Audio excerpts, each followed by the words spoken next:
आता आपण तांदळाची खीर बनवणार आहोत। वाटीभर बासमती तांदूळ रात्रीच धुवून वाळत ठेवले होते आणि आता मिक्सरला फिरवून घेतले आहेत।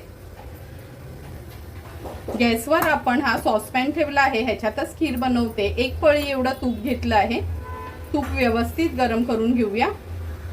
तूप पण छान गरम झालं आहे। आता हे बासमती तांदूळ आहेत ते तुपावर आपण एक 3 ते 4 मिनिटांसाठी मीडियम फ्लेमवर व्यवस्थित परतून घ्यायचे आहेत। हे बघा, एक 4 ते 5 मिनिटांसाठी बासमती तुकडा आपण हा परतून घेतला आहे तुपावर। आता ह्याच्यामध्ये मी एक मोठा पेला भरून पाणी घालते।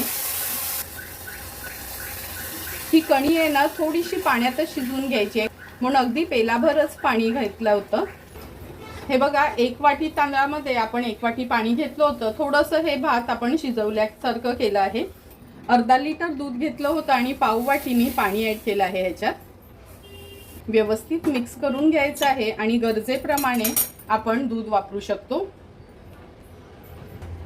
आता मी ह्याच्यामध्ये थोडासा केसर घालते, कारण का केसरनी खूप सुंदर रंग येतो खिरेला आपल्या।